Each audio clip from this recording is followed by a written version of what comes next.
Ben Stone, are you just getting up? Or you up? Why are you up? It's the middle of the night, man.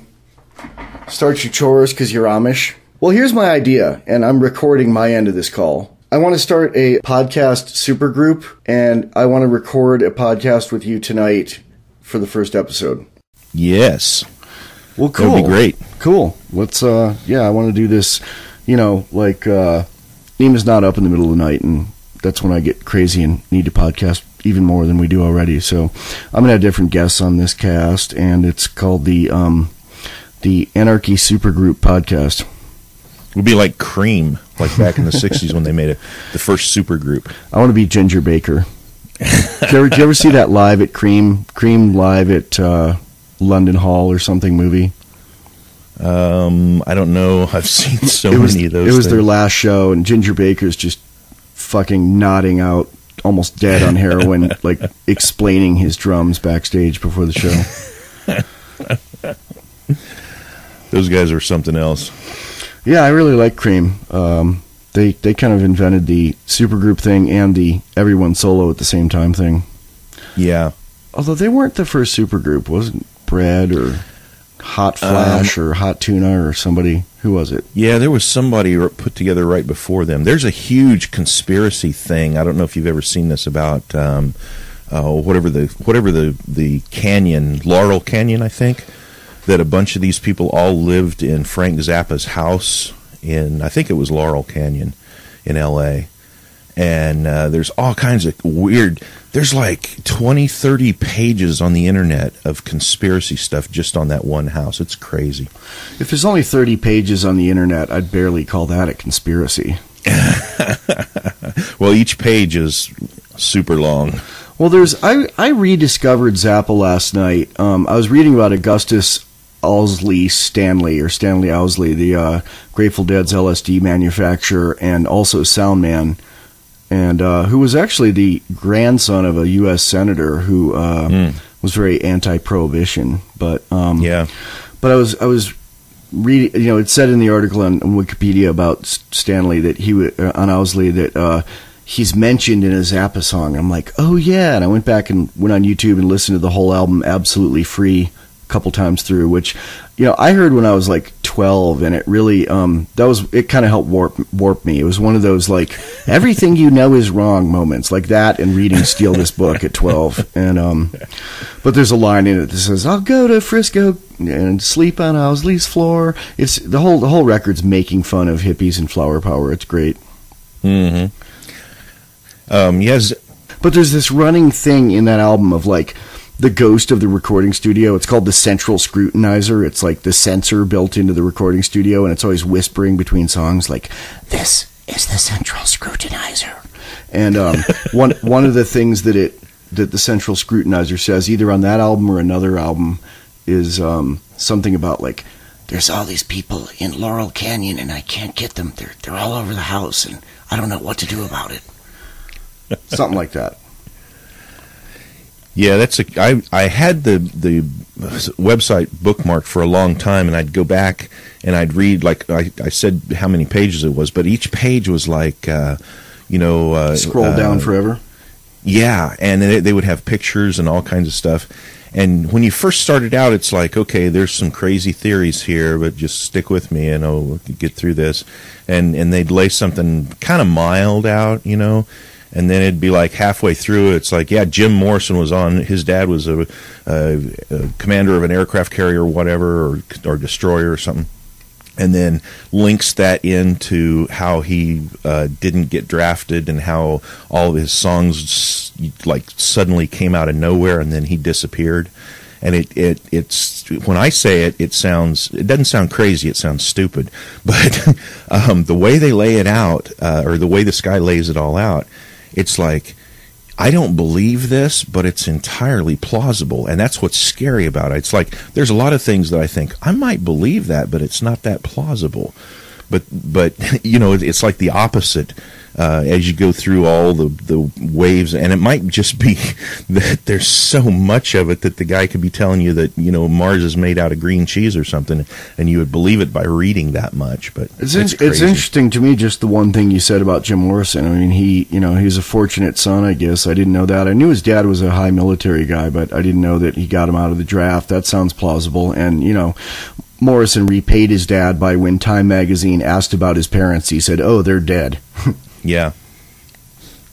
It's kind of, there's a bunch of connections to the military in this whole group of people that were at Laurel Canyon there. It's like, I can't remember now. This has been like 2 or 3 years since I read all this. But the guy starts listing everybody that's connected to either high government officials in the National Security Administration, or, you know, in Kennedy's administration, or in LBJ's administration, or their high-level military. And there's a movie recording, like a secret CIA or whatever movie recording studio at the very end of Laurel Canyon. And there's all kinds of, you know, connections that he makes to that. It's crazy. Well, Go ahead. You go ahead. Oh, I was just going to say, everybody from like hardcore rock in its beginning all the way to like the Monkees and stuff. He ties everybody into this conspiracy. Well, I've often wondered about, you know, which countercultural icons from the 60s on were government plants. And, you know, the only thing I can think of is that the really good artists who may have been government plants were probably busted and turned, you know, like, you do this for us and we'll keep you out of the cage. I can't imagine the government creating, you know, a Jimi Hendrix in their labs. Yeah. I can imagine them creating a Monkees, but actually Timothy Leary said that the Monkees did more to spread, you know, disrespect for authority than anybody else, because they were the first TV show that showed relatively young people hanging out unsupervised in a house having fun. That kind of makes sense, because they were appealing to like the 12 to 16 crowd, and, you know, you get them young. Yep. Yeah. The other day on Free Talk Live, they were talking about LSD being used to treat alcoholism. Did you hear that one? I didn't hear that on Free Talk Live, but I've read a couple articles on it lately. Yeah, and, you know, they were talking about, like, why was this just discontinued? And, you know, obviously the answer was that they were saying, and the answer is that, you know, because the government doesn't want to do things that are helpful. But I really think that the government was more afraid of LSD than any other drug. I mean, pot and heroin probably kept more people down and kept a revolution from happening. But LSD really, you know, one hit changes people's brains forever to where they just don't like authority much anymore. Yeah, that's really true. I'm not, you know, advocating everybody run out and take a trip, but on the other hand, I'm tripping right now. No, I'm not. I've been totally clean and sober since 1994. I haven't even had a drink since then, but I've tripped back in the day. You know, the first 3 opened my consciousness, and the 100 after that just scared me. But the three at the beginning, you know, the effect was still there. It's still here. Yeah. I'm not still tripping, but my doors to perception are cleansed still.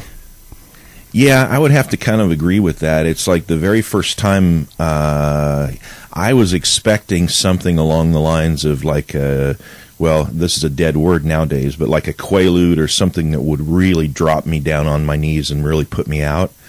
And when it didn't, I was just like, wait a minute, this is not a drug. This is a whole new world I just stepped into, you know. Well, I called into that show on Free Talk Live and turned them on to the fact that the founder of Alcoholics Anonymous actually experimented with LSD in the 60s for helping alcoholics, you know, decades after he got sober, and wanted to distribute it at all AA meetings. And the members of the group he founded kind of shouted him down with the group conscience and said, no, Bill, I don't think we'll be doing that. But, you know, basically AA is a spiritual program, and LSD can facilitate things that resemble or are spiritual experiences. Yeah, and without getting all mystic and everything about it, it's one form of hallucinogenic or another is prominent in almost every major religion if you really get into it, and that even includes for any really hardcore Christian type people that are concerned about what I just said. There's I'm sorry, but there's even references in the Bible to that kind of thing. So with Catholics, is it wine? Well, there was a lot of moldy bread going around in the Dark Ages. Ergotamine. So that was something when I was talking to Don. I'm going to mess up his name. Mindenhausen, I think so. Don Mindenhausen. Yeah, Grandpa Simpson of the Libertarian Movement. Yeah, he was talking about the one mushroom that's prominent in northeastern Europe. That's that little red capped mushroom. Amanita muscaria. Yeah, and it was like prominent in art, including church art throughout Europe through the Middle Ages, and they just slide it in there. It's like nobody Alice in knows Wonderland this. too. Oh yeah. So I'm going to call this episode "Tripping with the Bad Quaker." I think. I think you made a good observation there, though, that marijuana and other drugs like that have a tendency to. It's like, yeah, you're sitting on the couch watching MTV. You don't want to. Who wants to rebel? Who wants to? Let's just chill. Yeah, and if you want to go even deeper into conspiracy theories, MTV was invented by a member of the Monkees. Oh, that's right. What's his name? The tall guy with the hat. So they probably busted him after the Monkees broke up and then said, okay, here's what you're going to do. There's actually a Simpsons where it turns out that the Navy is putting subliminal messages that say join the Navy into every rock video on TV. And Lisa figures it out. She cracks the code. He was independently wealthy before the Monkees even existed. Yeah, his mother invented liquid paper. So my stepson shipped off to basic training today for the Army. Yeah, I heard you saying that the other day. Yeah. I'm not going to say anything bad about it. I love him, and I can't say I don't want him being shot at. Basically, yeah. He knows how I feel about war. I've been anti-war since I was 5 years old, and watched the Vietnam War on TV in 1969, and said, "This is horrible." Yeah, it was really rough. I think I mentioned this on one of my podcasts the other day. That, I remember sitting there as a kid, and I had my brother-in-law in Vietnam in the Marines, and my brother in the Marines, waiting day to day to find out whether he was going to go or not. And it was just, and the newscast every Friday night would give the body counts, and it wouldn't. It was like a football game. I remember that, man. Yeah, because they would count how many dead on each side, ours and how many missing in action. Yeah, which was the first war where they actually could roughly do that. Yeah. And it wasn't like now. It's like the whole count, I think, I'm not sure, I'm not up on this, but the whole count is a few thousand from Afghanistan and Iraq all put together, like 6,000 or 8,000 or whatever it is. And I don't mean to belittle that number. It's just... Wasn't it like that a month in Vietnam? Yeah. There were bad weeks where you would get numbers like that in a week.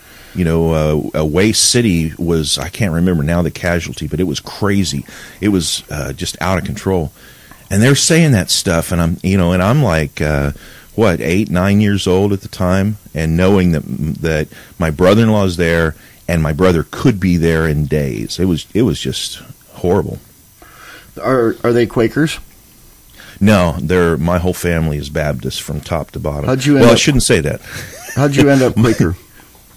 I read Murray Rothbard's 4-volume set called Conceived in Liberty. Oh, I forgot to start this podcast by joking and saying, "What are you doing up at 4 a.m? Oh, you just got up. Oh, you have to go milk your cows because you're Amish." Yeah, because people mix them up.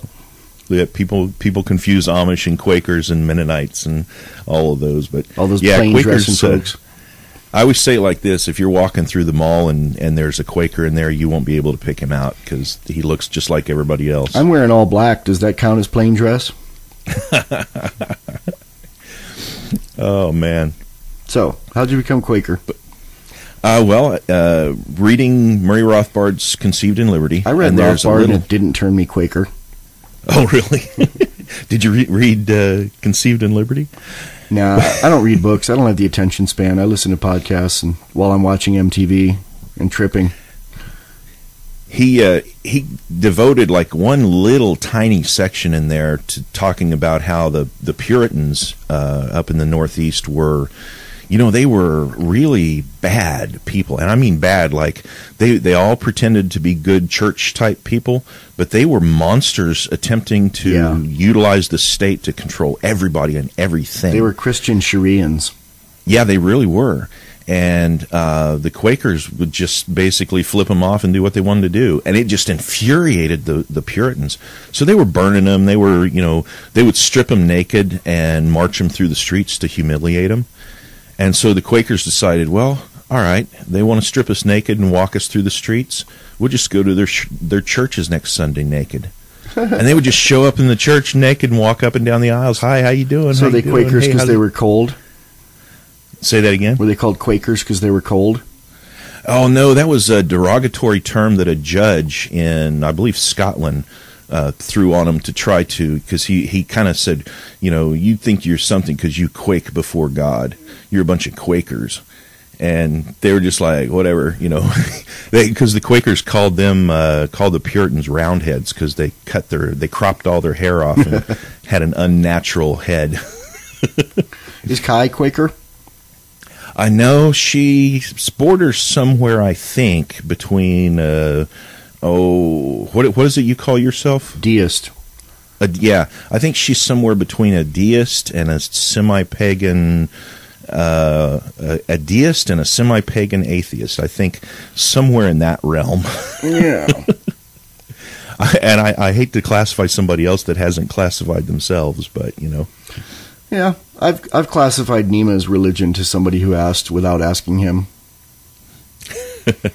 How would you classify Nima? I think a deist leaning towards a lazy Christian. I mean, he's not lazy as a person, but I don't know, he had a Christian wedding and went to church classes for it, and didn't say, this is horse hockey. So, I guess there's some Christian in there. So he's tolerant. Oh, yeah. He's tolerant of everybody, as long as they don't try to squash other people like most people in the world do. Yeah. Fucking squares. I think that's really the key when it comes to spirituality is if you're not so high-minded that you think you've got the secret and you're open, then, and I don't mean it's like, well, I'll just believe anything anybody tells me, but if you can say, all right, fine, you believe that, as long as you're not aggressing on me, then, I'm comfortable with that. Well, my mother liked to tell this joke when I was a kid where she said, guy dies and goes to heaven, St. Peter's giving him the tour, and he goes by this one room, and there's a clinking of glasses, and he says, oh, that's the Presbyterians, and they go by this other room, and somebody shouts bingo, and he says, oh, that's the Catholics. And they go by this other room, and there's a dark curtain over it, and St. Peter says, shh, they think they're the only ones up here. Although that would pretty much fit any of those other religions and a lot of religions, in my experience. Yeah. In my parents' families, my dad and pretty much all of his family are really hardcore Baptist. And in my mom's family, her family is split. It's like half of them are Baptists and half of them are bootleggers, pot growers, running from the law, hardcore Appalachian, anything stereotype you can think of that's negative about Appalachia, they're doing it and making money on it. Toothless hillbillies? Oh, yeah. I think that's the... Drinking Mountain Dew. I think that's the general consensus of non-educated people about those non-educated people. Yeah. Yeah. There's a certain culture there that revels in that and just they wave it like a flag, Yeah, I was going to say, do you want to edit that part out? But I'm sure the people there know who they are and what they do. Oh yeah. Yeah. Yeah, in a sense they're very proud of their lifestyle and the fact that they can do all of what they do and there's just nothing the state can do about it, you can't get back in Appalachia. You can't even count those people, much less get them to obey. Nice. So I'm sure this new podcast will have at least one listener right away, because there's somebody in D.C. that listens to everything I put up. I've seen it on my stats. Yeah, I get that too. We're at Our about friends at Langley. I saw something you posted about some militia being exonerated. Oh, some yeah. false flag being some brave judge calling it like it is. Yeah, up in Michigan.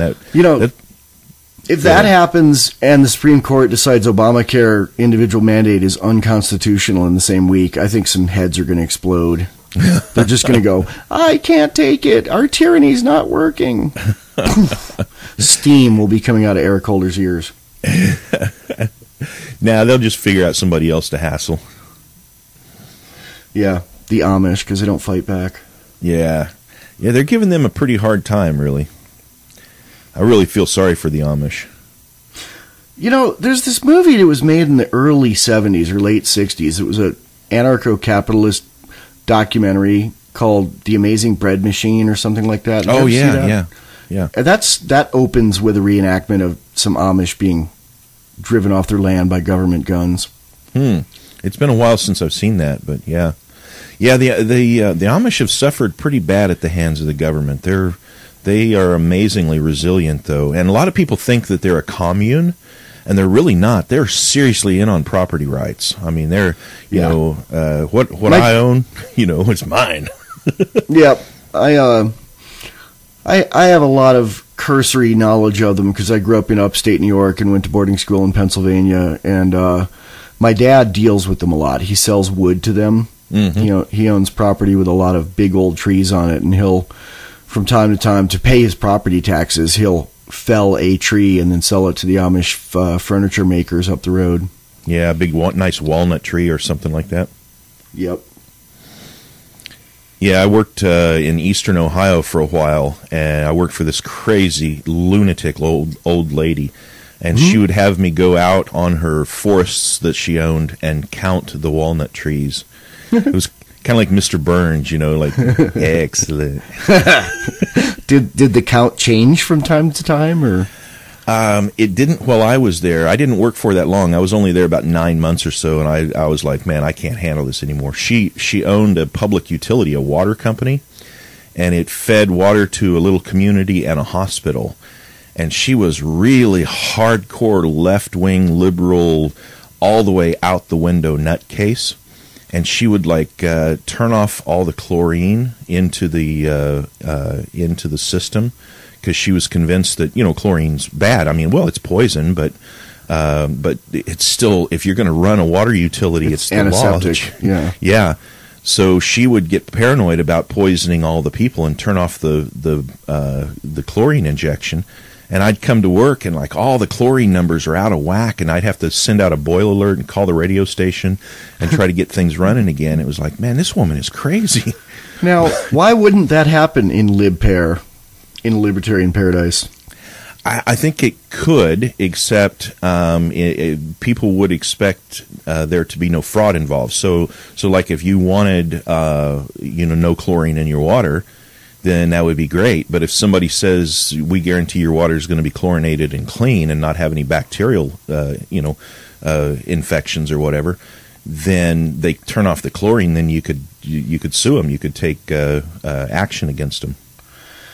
Yeah, I've wondered how entrenched monopolies are with water. Like, I wouldn't do, I don't like that I have to get my water from the city, but it's reasonably priced, but I'm just wondering what would happen if I had the city turn off my water and started buying my water, shipped in on a truck, which people out in the country do anyway sometimes, but I live in town, so I wonder if that would be violating any law. Probably.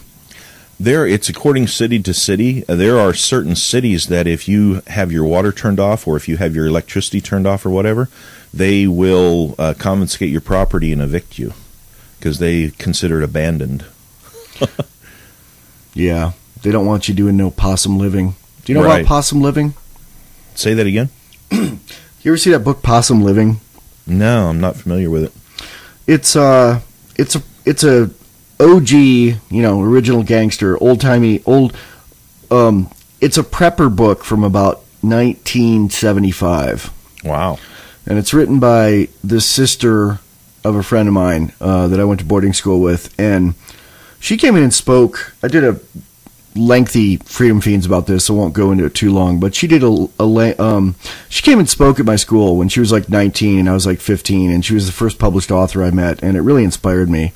And she and her dad were living on like $600 a year. Wow. In Pennsylvania, and doing a lot of things you probably couldn't, quote unquote, get away with now. But she was too smart for school, so her dad just came to school one day and told the teachers that she was moving to California. They were moving to California, and the girl hugged all her friends goodbye and just stayed at home and just went to the library. I don't know what happened when those people saw her around town all the time, but they were farming and hunting and moonshining and doing all sorts of things that saved a lot of money and living on like $600 a year. And wow. I was really impressed by it when I was a kid. That's pretty cool. Yep. I don't live like that. I'm deep in digital luxury, but it inspired me. My dad for a while took a turn at living off grid. This was late 70s, and he had made an invention. I mentioned this on a podcast once, so hopefully it's not too boring, but he made an invention in the late 70s that was kind of, for its industry, it was kind of revolutionizing the business. And we stood to make just a huge buttload of money off of it. And then a company came in and utilized some really obscure patent that they had not on the machine that he had invented, because before he invented the machine, nobody could do this process. But they exercised patent rights on an aspect of the process. And what they were really wanting was just to have a chunk. They just wanted a piece of it. And my dad's like, you know what? No, I'm just going to shut the thing down. And he closed the business, put the machine in the backyard and let it rust, and we moved out into the middle of the Mojave Desert off-grid, no phone, no electricity, nothing. What was the invention? It was kind of like, to describe the thing, it hooked to the front of our big Ditch Witch trenching machine, and it was like it had an auger that went straight down vertically, down to like the 5-6 feet down or something, and then it injected poison down at the root level to kill one particular disease that was wiping out the nut farms, the nut orchards in the San Joaquin Valley in California. And he just, he made enough in the 1 year that we ran the thing that we just moved out in the desert and, forget it. This is where I'm staying. I think whoever owned the packet thicket that knocked him out of business probably sold the whole thing to the U.S. government, because those Bearcats that they use, that all the militarized police departments are getting now, free from the DHS, have an attachment that's like a giant pole to inject gas into a house to drive people out of it. Wow. Lovely. My great-grandfather invented the cattle chute, and somebody stole it from him and patented it. Wow.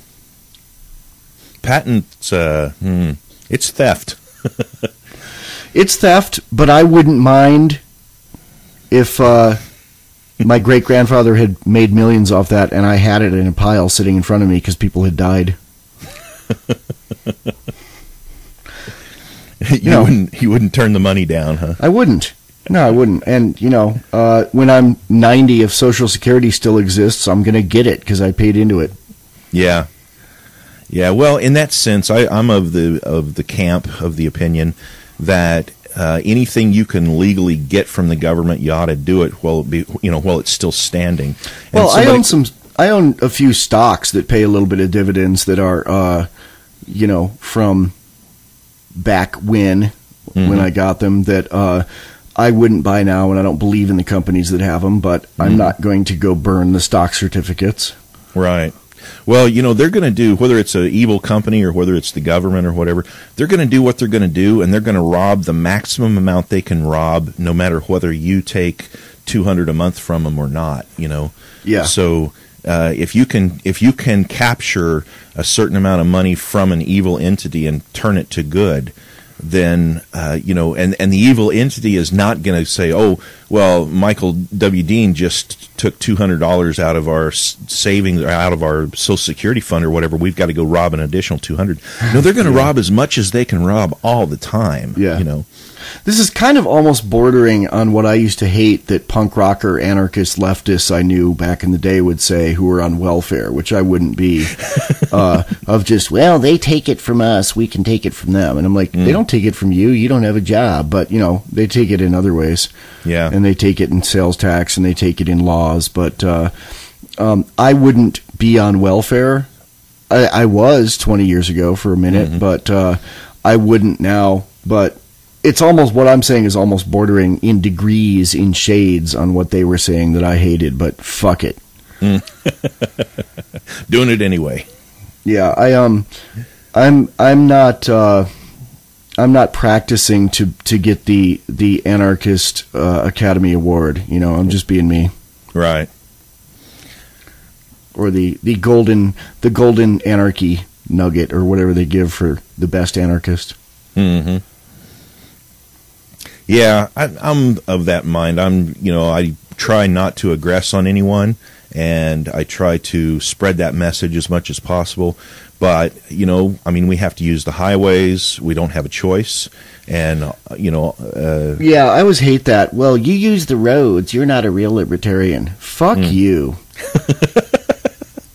You're not going to pick it apart intellectually and make an argument, huh? I've gotten to the point of just, well, fuck you, to so many people. Just, I don't have... Well, one thing I do is I have a lot of cut and paste things that, I'm so sick of answering the same thing over and over. I just have a list of a little app on my computer that I hit, like, oh, the roads question, that's -R, and then it just pasted on Facebook. And then, 2 or 3 posts later, I just block them. That was kind of part of the motivation of me doing a podcast to begin with. I was getting so tired of going over the same stuff over and over on 20 different postings on 20 different locations on the internet. It's now you can just send them a URL. Yeah, and then I found out, well, now that I'm doing a podcast, I'm so busy, I'm not on all those other locations on the internet. That's something I really like about it. I mean, I kind of look at the internet... this sounds really crass, but I kind of look at the internet as a radio station, as a one-way communication. Yeah. I chat with people and stuff when I'm bored, but what I've got to say is very, very, very, very important, and people should listen to it. And if they don't want to, they don't have to. Yeah, sometimes I wonder if it's like, am I letting my ego get away with me, and make myself think that I'm more important than I am? But then on the other hand, I think sometimes... some of the things that are clear in my mind that to me are really basic, some people don't know this. Yeah. And if I don't say it and nobody else says it where they can hear it, then they're not going to know it, And sometimes, like when we mentioned reading Murray Rothbard earlier, when I first bumped into Rothbard's writings back in the early 80s, and then it kind of got lost in my library and didn't go anywhere from there. But then... when I rediscovered Rothbard, I started reading For New Liberty, and it was like, all the things in my mind that I thought, I'm the only one that believes this nonsense. This is crazy. I believe this because of how many head wounds I've had or something. And then I'm reading Rothbard, and it's like, no, he is saying exactly what I've believed right along, except he's saying it in a sane way. Which means I'm not entirely crazy. Yeah. This is real. Why have you had so many head wounds? I'm not much younger than you, and I've had none.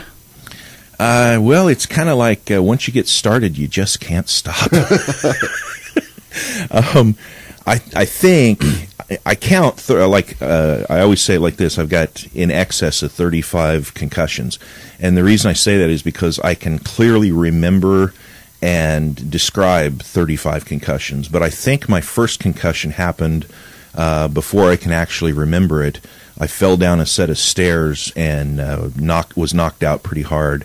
And that was at like 2 years old. And then from then on, it was just like the level of clumsiness got worse and worse. And I did a lot of like surfing and body surfing as a teenager. And so you end up laying on the beach half unconscious every now and then. And then a lot of people ask, especially when I'm talking to a doctor, they'll say, well, were you a boxer or something? Well, yeah, but I never got hit in the head the whole time I boxed, so so that doesn't count. But I was only hit in the head one time in a fight, and I was in a lot of fights. But that wasn't in the boxing ring, that was in an actual fight. So that doesn't count, but I had a door of a van fall off the van and knock me out cold. Just weird things like that, but then as you get more and more concussions, the clumsier you get. And now it's like I go out to walk the dog. If I don't take a cane with me, she'll knock me over, and I'll, there I am again, laying on the street with a dog licking my face. Hey, aren't you coming up on a year anniversary of starting your site? Yeah, I was thinking about that this morning. I might be. I'm not sure if it was the 28th or the 29th. Because, I looked it up one time when your first post was, and it was within a day or two of ours, because the Fiends' 1 year anniversary is this Friday. Wow. The 30th. Yeah, it's right in there. You weren't podcasting at first, though, right? You were No, I was just writing. Yeah. When did you start podcasting? I think it was about a month or two after that. How'd you come to do that, and how'd you figure out how to do it? I had thought about, let's see now. I had thought about recording some of my articles, and so I, after posting a few of them as written articles, my wife said, basically said, "Are you ever going to record these?" And so she bought what's that little mic called? I don't have it in front of me. It's the same one you used with the mic on both sides. The Zoom H2? Yeah. So she bought me one of those, and I started recording the articles that I'd already written. And it kind of immediately, we started getting a lot more hits on the website. So she was like, you got to do this. Get it done. Make this thing pay off. Cool. Has it paid off? Well, yeah, actually, we've had donations that have covered all the costs so far. Oh, I heard you talk about that, yeah. Yeah, and we've got like a little war chest of, I think it's about like $150 left over. So I was thinking of doing a local radio thing, but I'm not sure we're going to stay in the area, so we might wait for that. Well, you could do that anywhere. You can get those 100 milliwatt transmitters that are built in Hong Kong on eBay for like $50 each with shipping. So to get two of them, that'd be $100. But the shipping can take like 2 months. So if you're going to be moving, you don't want to order one and have it show up when you're gone. Right. Yeah, because well, we're not really sure. We have property in. That would be nice. No, we've got property in Arkansas and we've got property in Missouri, and so, but we don't really want to live in Arkansas or Missouri, so I don't know. My wife really likes New Mexico and Arizona, out in that area. Yeah, I'd pick those over the other ones. Yeah, and I like the solitude too of the desert. Is just sell the land and move there. Yeah, well, the market's not so good for selling land, but I had I had a half acre that I sold to somebody for $600 to buy an AK-47 in New Mexico. It was total. I've never seen it. It was rattlesnake land. It was like my great uncle had gotten it in a land scam that bilked him of his life savings, and wow. Yeah, he ended up with like 10 acres in a few different plots in New Mexico in the 50s. He'd had what they called shell shock in World War II, so his brain was not functioning perfectly, and he got bilked by this company in Los Angeles that was getting investors to drill for oil. It was a very common thing in that part of New Mexico at that time. And one of the things that I got that my dad gave me along with this half acre of land was a box of correspondence between my uncle and this company,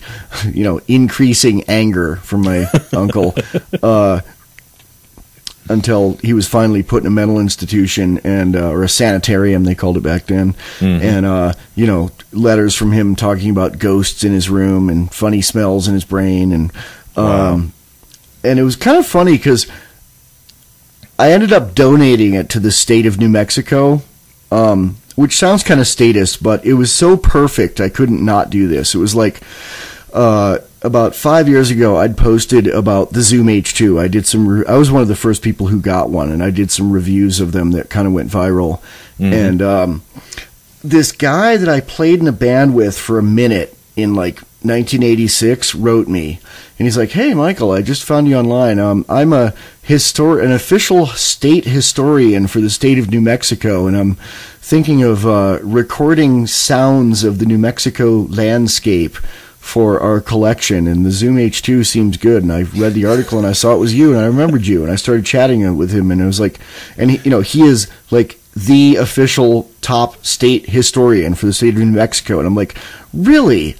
I have something I could give you, because it was just collecting dust, and I was like, I don't need this. And he was really into it, because he was like, yeah, we've got, and he actually had written an article about on the internet about these land scams, so he was really happy to get it. Yeah, I actually I saw when you were trying to sell that. That's the one I very first saw you for the first time. That must have been on like Mental Militia or something, huh? Survival Podcast Forum. There you go.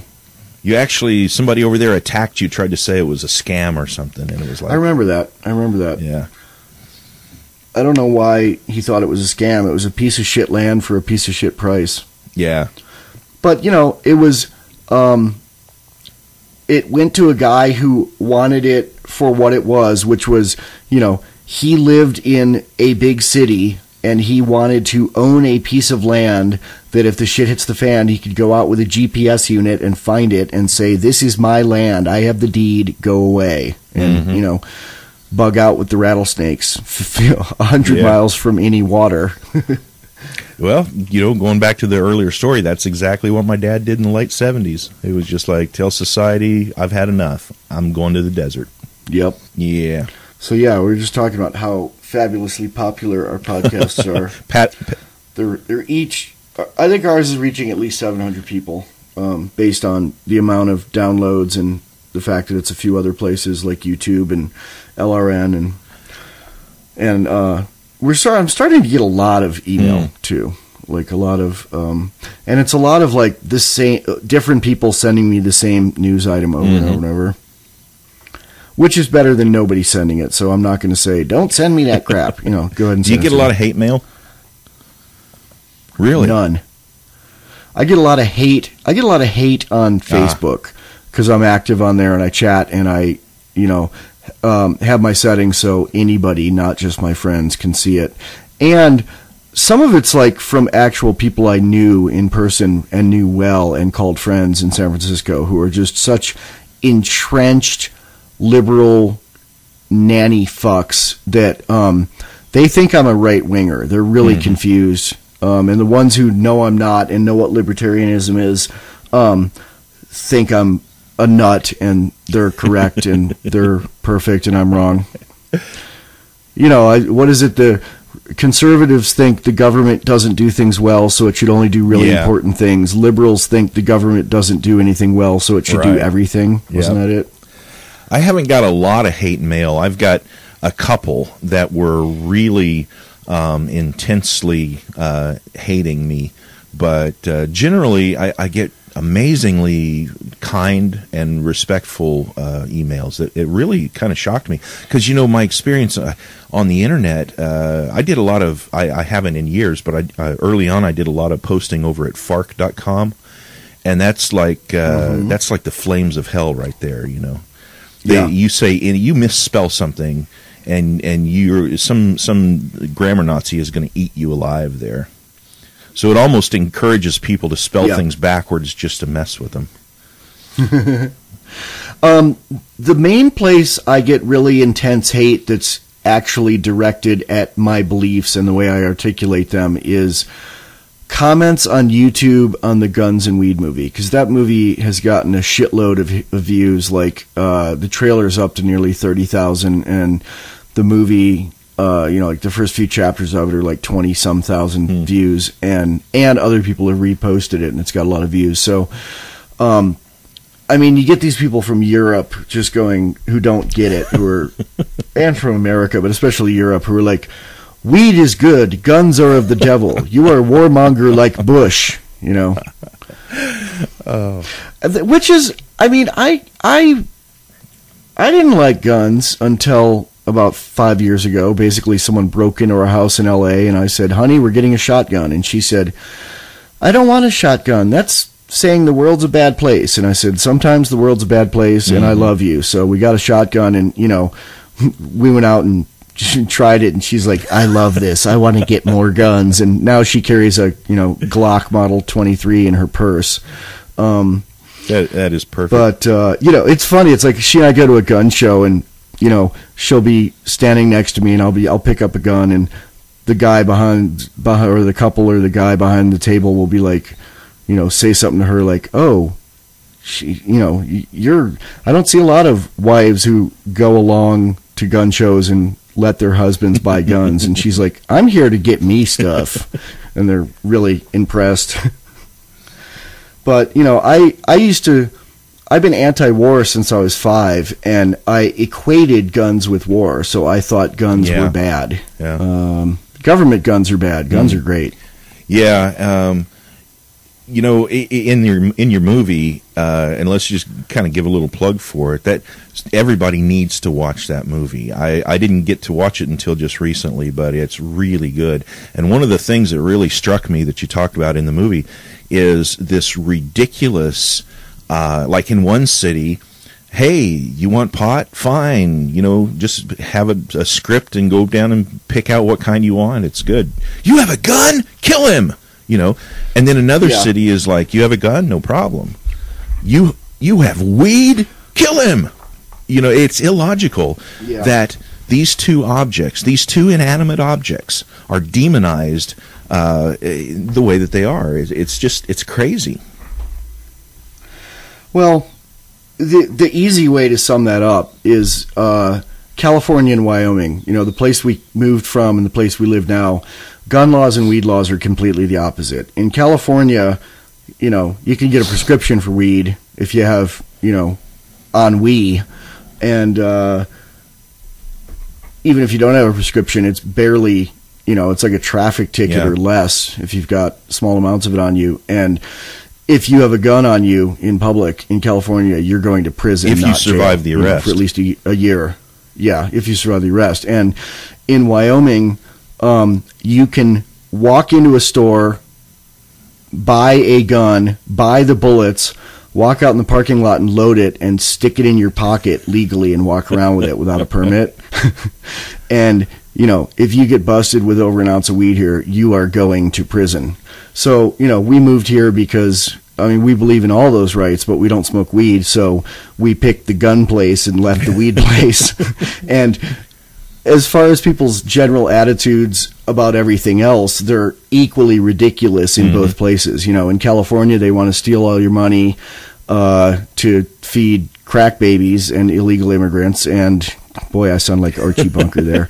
And in Wyoming, they want to steal a bunch of your, not all your money, but most of your money, to kill brown people in Iraq and pay for anti-meth billboards around the state that are basically child pornography. If I put those billboards up in my yard, my neighbors would lynch me. They would burn my house to the ground if I put up. They have big billboards here on the main roads that have like 12-year-old girls with sullen eyes following some 40-year-old trucker into a bathroom. If I put that on my lawn, my neighbors would kill me, but the state does it, so it's okay. Yeah, I kind of ranted on that. I can't remember which podcast it was, but I kind of ranted on that here recently, that the state wastes so much money on stupid things that don't convince anybody of anything. Oh, I think they make you want to try it. Because the kids in those ads are still like movie star thin with high cheekbones, and they're not really meth addicts. They're actors, beautiful actors that they that they paid in New York or San Francisco and had a casting call and found the best looking ones and then put zombie makeup on their eyes and put them in compromising positions. I mean, I read that book, Go Ask Alice, when I was a kid, and it was about a girl who hooks herself out for drugs and commits suicide, and I was like, drugs, I want to try those. Do you remember that book? I didn't read it, but I remember when it was popular. Yeah, it was like pre-Oprah book club popular, like that popular. Like every if you cared about your kids, you had to buy that book for them. And I said this on an episode earlier, but I'll repeat it. It's worth repeating. I thought I was the only person who had that effect. That book had that effect on. I was reading an interview with Marylin Manson, and he said he started taking drugs because his school made him read that book. That's classic. That's exactly it, though. The anti-drug people that are really the anti-drug warriors, it's like everything that crosses their mind, if they would just realize that everything they think is backwards. So there was an episode of Simpsons where Homer had this card that all he had to do was look at it, and it said, whatever Bart tells you, do the opposite. And it's like, if all those really crazy anti-drug people, whatever thought came into their mind, if they would do the opposite, they might actually have an impact on lowering the amount of drug addiction in the U.S. Or if they did nothing. Yeah. There's a saying in Al-Anon I really like, which is, don't just do something, stand there. Which I think everyone should do more of. Yeah. There's on the local radio stations around here where I'm at in Western Ohio, they buy, the government buys time with these, they're like an inner city kids arguing about whether or not to go to school or whether to drop out and stuff. And it's like, yeah, you're playing this on a classic rock station with an audience of 50-year-old white men, 50-year-old white men who's like, highest moment in their life was like the time that they got to sit in the 6th row of an Ozzy concert back in 75. Yeah. And you're trying to have some, kids with inner city accents talking about whether or not to drop out of school. You're having a great influence there, government money. Yo, it's dope not to drop out. And you know that if an inner city kid actually did hear that message, they would just shake their head and say, "Yeah, I'm going to drop out now. I wasn't gonna, but now I will." Yeah. The government's dumb and we're smart, Ben. They're just big dum-dums. We're smart. They haven't had their brains hit enough like us. You by falling and me by drugs. But if we could control everything, then it'd be better. Yeah, well, I have a running joke about dragging people off at gunpoint to libertarian re-education camps, but I don't really mean it. Is it okay if I take a shot at the Ron Paul followers? Well, considering it wouldn't be a Bad Quaker episode without that happening, go ahead. I appreciate them, and I in a way I feel sorry for them because I know that in about a year from now they're going to be looking around going, what did I spend all that money on? Well, there's you watch the Onion, right? Yeah. Onion News. There's an Onion News video after Obama won that was like. It was all the Obama humpers, like, now that their guys won, they feel useless in life. It's going to be the same thing when Ron Paul does it. Yeah, it's when your hero worship is on that height and that level, and then the little bubble pops, it's like, Well, I'm a non-voting anarchist who's going to vote for Ron Paul, but I don't think he's going to be president. Does anyone? I guess people believe that. Some do, still. And they think they're going to go into the convention, and there's going to be a brokered convention, and he's going to pull out all these magic delegates, and but they cheat. They've cheated at every single state, and why wouldn't? Oh, if he won every delegate, the GOP would put up someone else, and if. Like you said, if he somehow became president, he'd be killed. And no, he's not going to. No. And then again, as an anarchist, I don't believe it's morally correct for me to take my will and join in with a bunch of other anarchists and vote our will upon the rest of the public. That's as unethical as the public voting their will on me. Well, yeah. Although voting if Ron Paul won, and I don't want to sound like those people, but I probably will here. But if Ron Paul won, he basically voting for Ron Paul would be voting to set the slaves free or freer than they are, which really disgusts me that he's getting about probably 5% of the country would vote for him, which means 95% of the country want more slavery and 5% want less. I'm voting for him, and I've been taken to task by anarchists for this. I'm voting for him to add one more tick mark to the popularity contest, because I really kind of want to see what the numbers are going to be. I don't think it's going to affect anything, and I really don't feel like I'm participating in the unethical stealing of government by voting. I just want my vote to count, which it wouldn't in the system anyway, because I live in a winner-take-all Republican Christian Sharia state, and when I lived in California, I lived in a winner-take-all secular humanist Democrat state, Sharia state. Yeah, I'm kind of a hypocrite on it because I voted for. I actually had to go down and register as a Republican vote in 2008 to vote for him, and I voted for him in 1988. So yeah, I know you're old. You voted for him before all these kids were born. Yeah, you heard me say that before, huh? Yeah, I didn't get it. I'm a little younger than you, and I didn't even get it until a few years ago. I mean, I voted for Bob Barr in the last election because he was on the ballot, and I was like, well, Ron Paul's good, but he's not on the ballot in California. Well, if you're going with the thought that let's make a statement, let's get some attention, then that's a perfectly legitimate thing. And I took my sticker that says the red, white, and blue I voted sticker and took it home and put it on my rifle. Yeah, speaking of which, I just bought a bunch of stuff online to build up a real nice shotgun. Well, that my saying is that the way you register guns now is by mentioning them on the internet. So go ahead. Well, I got a Mossy knockoff from the mid-'60s that cost me a box of 20-gauge shells. So I stripped that dude down. I want to get some cheap guns. People I know have bought guns for like $25 at garage sales here in Casper. Yeah. It happens. Yeah, you gotta look at what you got though. I stripped it right down to every single piece, took it apart, and I needed some internal parts for it that were like close to $50 just for the internal parts. But it should be a pretty sweet shotgun when I get done with it. Cool. So we got about 4 minutes left here. Not that there's really a time cutoff point, but there is sort of per segment because of the way we're doing this. And I think 3 is a good number. 3 is a good number. So, 1 hour. 1 hour is all I would expect anyone to listen to of my Supergroup 4 in the Morning podcast first episode.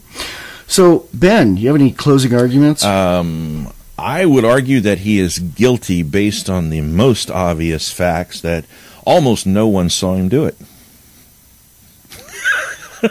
Well, I want my vote on this jury to count, so I will concur.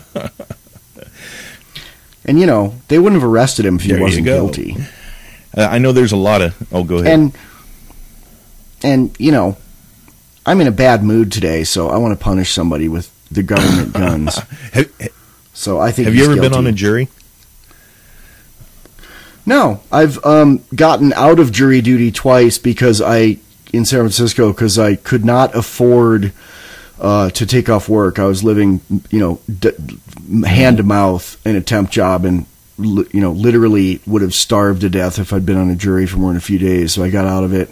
In L.A., I got called for jury duty and would have had to rent a car to get to it. It was a really weird situation. It was like my wife. We have one car. My wife worked at an office, so she took the car every day, and I was in this really weird place where the nearest courthouse where I'd be called jury was like 27 miles away, and it was like 3 buses. Like, it would have been 6 hours each way on public transportation, and they would not let me off for that. But I was in the pool but didn't get called. So, but I would love to be on a jury. I would love to do my civic duty, and I hope I get called, because it's everyone's civic duty. I would love to be on a jury. I'll just say that. I have to admit my guilt here. I was called up for jury duty and actually would have been seated on the jury. And there was a series of questions, and unfortunately, by my stupid Quakerness, I have to not only be honest, but I have to be open. And also the fact that I, can't swear an oath, and I can't like raise my hand and stand up and sit down like a little puppet. I can't do any of those things. So I ended up getting called up to the judge with the prosecutor and the defense attorney there, and they're like, what's going on? And I had all my medical papers with me in case I wanted to escape from the mess. And I was like, this is where I'm at. This is how many head injuries I've got. And that guy gets sitting over there that's accused of having meth in his trunk, and he was pulled over because of a tail light 2 blocks from a school, and you guys are going to slam him into prison because it's his like 4th time or something like that. I go, if you put me on that jury, that dude's walking. I guarantee it. And so I was out of there. I have no problem with oaths and standing like a little good citizen and being on a jury, like for something like that. The thing is, though, in my town, in my county, there was about 1 jury trial a month, and because they just plea everyone out, and the one a month is generally a real crime. Where someone's actually harmed. Yeah. Yeah, like, it's breaking into something or stealing something or frauding somebody or something. That's what gets to jury trials here. But I do it regardless. I will do my civic duty. I would have no problem putting somebody like that in jail, But somebody who's just picked up 2 blocks away from a school on a bad taillight, and then the cop uses that as an excuse, let him go. Oh, if I were on a drug case, I could be impartial and obey the law and uphold the law, and I would love to be on a jury for our friends in Langley listening in right now. Let the record show. Let the record show. Or our friends in Casper. Oh, man. I actually thought I do a lot of like IP blocking in my HT access file, just of like people that are creeps. I've actually thought about blocking like certain local IP block ranges, but I haven't done it yet. I've had to block a bunch of Russian IPs. Yeah. Damn Russians. They make good rifles, though. I have a few of them. Okay, I think we're at the end of our time here. You got anything else, No, I think man? that about covers it. Hey, nice talking. Thank you for... nice talking to you. Thank you for being the guest on the first episode of Anarchist Superstars. I like that better than... Anarchist Supergroup. Anarchist Superstars? Antichrist Superstar. All right, we'll figure it out. Take it easy. Man, thanks.